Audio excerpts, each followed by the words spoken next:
আমার পরে মামুনুল হক সাহেব আছেন, মামুনুল হক সাহেব কথা বলবেন। প্লিজ এই সবাই একটু ধাক্কা বিসমিল্লাহির রহমানির রহিম। আচ্ছা, আজকে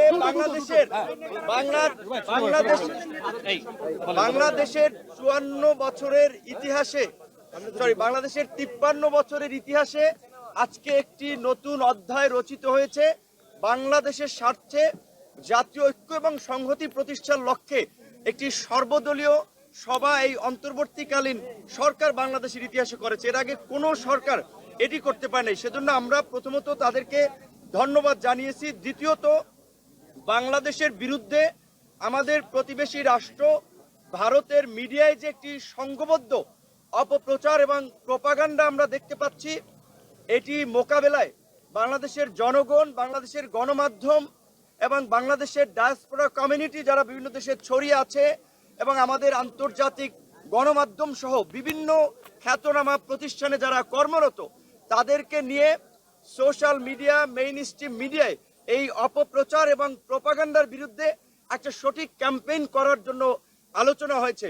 বাংলাদেশের আপনার উপ হাই কমিশনে আগরতলায় এবং কলকাতায় হামলা সহ পতাকায় আগুন দেওয়া এবং ভারতের বিভিন্ন রাজনৈতিক দলের নেতাদের বাংলাদেশ নিয়ে একের পর এক উস্কানিমূলক বক্তব্য, আমরা এটা ভারতের সরকারি অবস্থান কিনা সেটি জানার জন্য আলোচনা হয়েছে এবং সরকার এটি নিয়ে ভারতের সরকারের কাছে ব্যাখ্যা চাবে, সেটিও আলোচনা হয়েছে। যদি ভারত আমাদের সাথে একটা বন্ধুত্বপূর্ণ সম্পর্ক এগিয়ে নিতে চায় সরকারের পক্ষ থেকে এবং বাংলাদেশের রাজনৈতিক দলগুলোর পক্ষ থেকে সেই অ্যাপ্রোচ হবে। যদি ভারত সে ধরনের অ্যাপ্রোচ না দেখায়, তাহলে আবার বাংলাদেশের এই মুহূর্তে যারা মিত্র তাদেরকে সাথে নিয়েই বাংলাদেশ তার কর্মকৌশল ঠিক করবে। বিশেষ করে আজকে এই পরিস্থিতিতে যে জাতীয় ঐক্য এবং সংহতি প্রতিষ্ঠায় আজকের যে সভা, আমরা মনে করি বাংলাদেশের সামনে এ ধরনের আরো নতুন নতুন চ্যালেঞ্জ আসবে।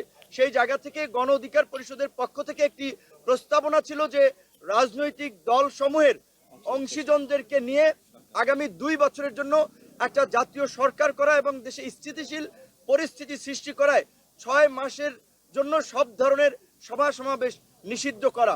এবং একই সাথে আজকে যেহেতু বাংলাদেশের বিভিন্ন রাজনৈতিক দল সমূহ একত্রিত হয়েছে এবং দেশের স্বার্থে এক এবং অভিন্নভাবে তারা কাজ করবে, তারই প্রতিফলন হিসেবে অল্প সময়ের মধ্যে জাতীয়ভাবে একটি সমন্বিত কর্মসূচি, সেটা হতে পারে জাতীয় পতাকা এবং সাথে শান্তির পতাকা, সাদা পতাকা নিয়ে কিংবা যে কোনো ধরনের একটা কর্মসূচি, সেই সিদ্ধান্তটা সরকারের পক্ষ থেকে জানাবে, যেটি সরকার এবং রাজনৈতিক দল, জনগণ সকলে পালন করার মধ্যে দিয়ে বাংলাদেশের বর্তমান যে জাতীয় ঐক্য এবং সংহতি প্রতিষ্ঠিত হয়েছে, আমাদের বিরুদ্ধে যারা এই অপপ্রচার প্রোপাগান্ডা চালাচ্ছে কিংবা বাংলাদেশকে যারা ব্যর্থ অকার্যকর করার জন্য অপতৎপরতা চালিয়ে যাচ্ছে, তাদের বিরুদ্ধে যে বাংলাদেশ এবং বাংলাদেশের জনগণ এক, সেটি জানান দেওয়ার জন্যই একটা অভিন্ন সমন্বিত কর্মসূচি পালনের সিদ্ধান্ত হয়েছে। ধন্যবাদ। মামুনুল হক সাহেব বলবেন।